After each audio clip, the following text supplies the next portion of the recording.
Segalanya di hujung jari anda. Assalamualaikum warahmatullahi ta'ala wabarakatuh. Innal hamdalillah nahmaduhu wa nasta'inuhu wa nastahdihi wa nastaghfiruh wa na'udzu billahi min shururi anfusina wa min sayyiati a'malina may yahdihillahu fahuwal muhtadi wa may yudlil fala hadiya lahu. Asyhadu an la ilaha illallah wa asyhadu anna Muhammadan 'abduhu wa rasuluh. Allahumma salli wa sallim wa barik ala sayyidina wa nabiyyina wa habibina Muhammad wa ala alihi wa ashabihi wa man sara ala nahjihi ila yaumiddin. Amma ba'd. Yang dikasihi Bonda Pengurusi Majlis yang berbahagia Datuk Seri Syamsiddar binti Tahrir, minta maaf kalau sebutan saya tak berapa benar Datin ya. Pertama kali bertemu muka dengan Datin di nama yang terpapar, mudah-mudahan seperti yang disebutkan begitu ya. Mudah-mudahan kalau ada silap saya minta maaf. Yang berusaha Fadil Tuan Imam kita Fadil Ustaz Izzat Mustaqim binti Mustafa Kamal, seluruh ahli jabatan kuasa kumpulan ataupun sahabat Al-Quran Negeri Selangor, saya difahamkan itu nama kumpulannya kan?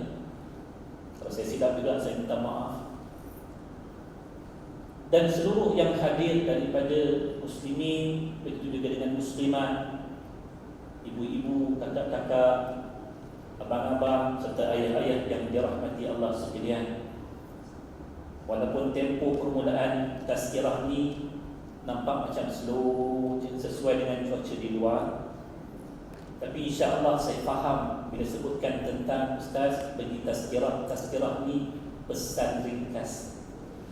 Puan-puan jangan bimbang, saya tidak akan membuatkan puan-puan dan juga tuan-tuan menanti untuk tempoh yang panjang bagi mendengar bicara saya.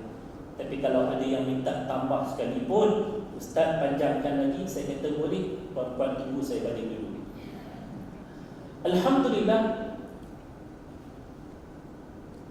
kita syukur kepada Allah Subhanahu wa taala yang telah pun memberikan peluang kepada kita, bukan takat satu-satunya pagi, tidak.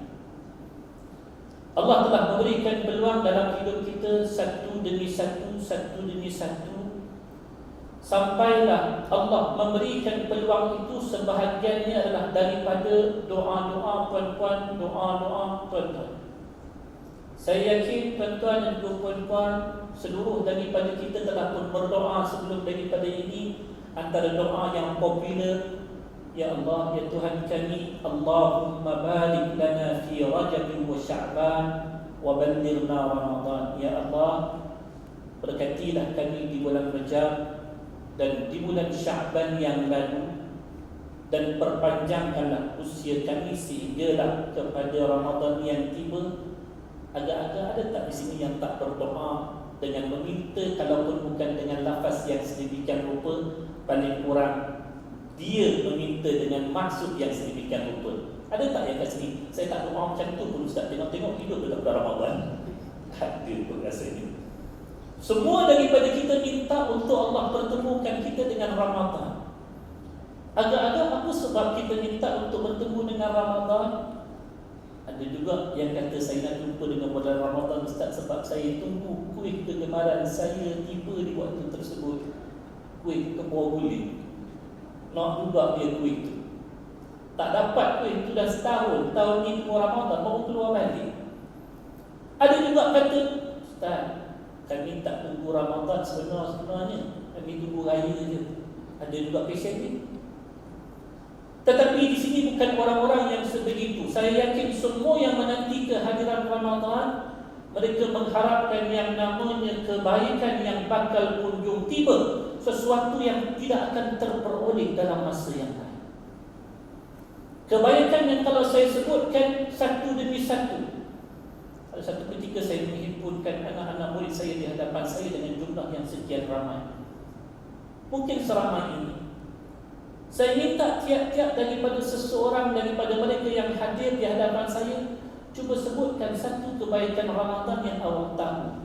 Daripada insan yang pertama sampai insan yang terakhir, setiap daripada mereka boleh menyebutkan kebaikan yang berbeza antara satu sama lain. Nak kata punya banyak kebaikan Ramadan. sama ada daripada perkhabaran Nabi kita sallallahu alaihi wasallam, begitu juga dengan apa yang telah terakam dalam Al-Quran yang puan-puan baca sekarang ini, begitu juga dengan apa yang kita dapat rasakan daripada kebaikan itu, sama ada secara langsung ataupun tak langsung. Paling kurang kita kata bulan Ramadan inilah bulan yang paling kita beriman. Betul ke tidak? Ya tak Ustaz, berapa TFM Allah malunya. Itulah yang cerita. Tapi bagi saya kata subhanallah, kita bukan kedekut, tidak. Tetapi yang dikatakan limpahan kebaikan yang Allah berikan di bulan Ramadan. Kalau siapa-siapa yang membiasakan diri berbuka di masjid, tengah pula 10 malam terakhir, dipahamkan masjid Ridwan ini telah pun disenaraikan imam-imam qiyamul lailnya, pasti ada sahur free Ustaz. Jimat kos.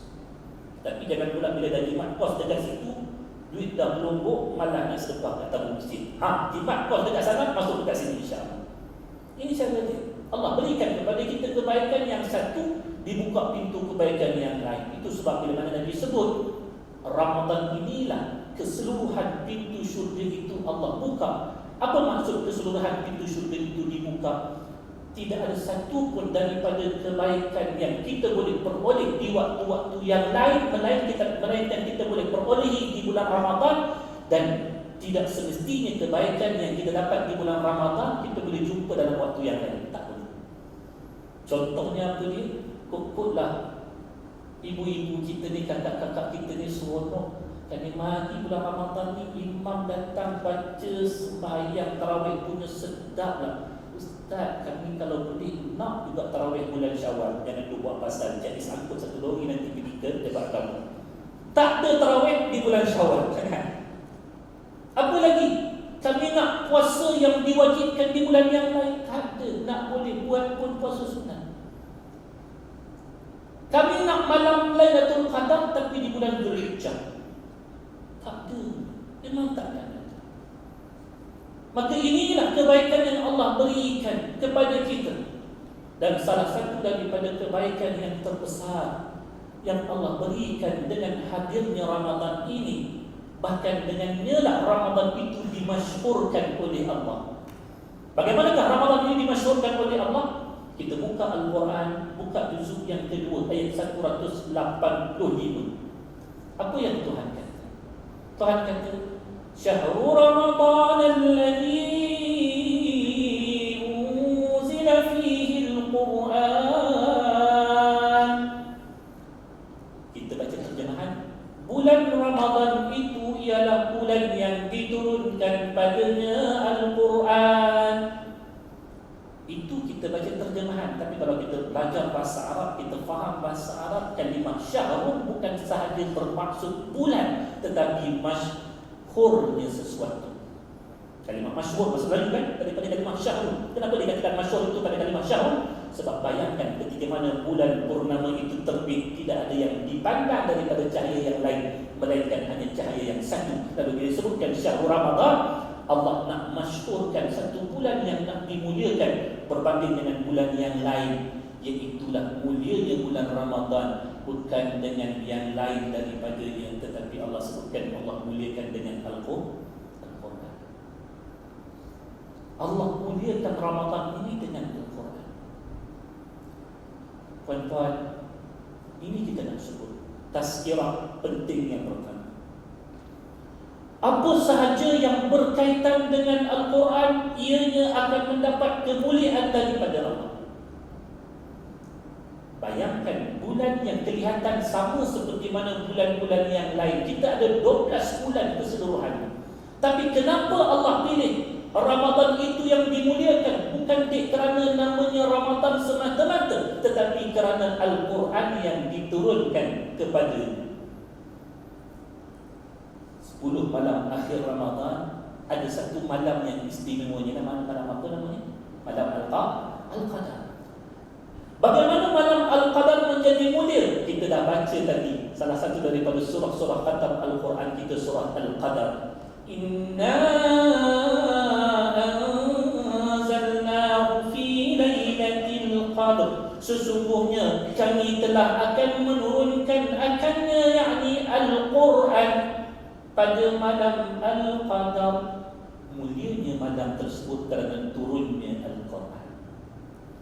Kalau tidak, dia akan menjadi malam-malam yang sama seperti mana malam-malam yang lain. Bumi Mekah dan juga Madinah yang hari ini semua pakat nak pergi.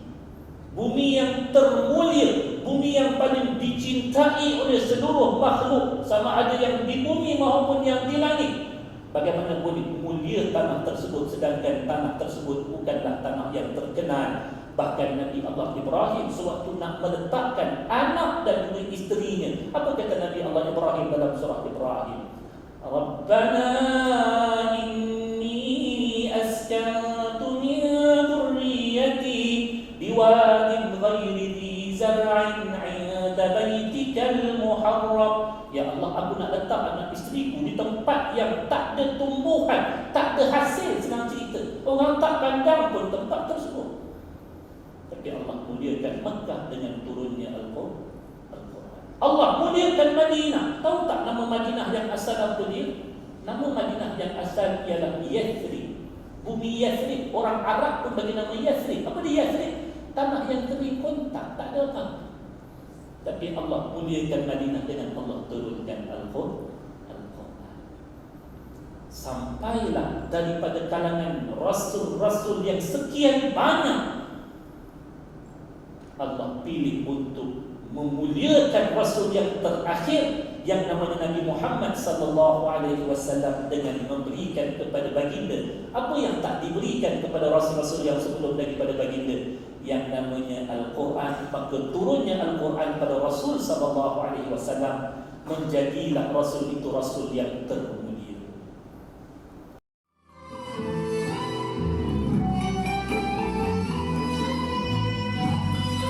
Segalanya di hujung jari anda.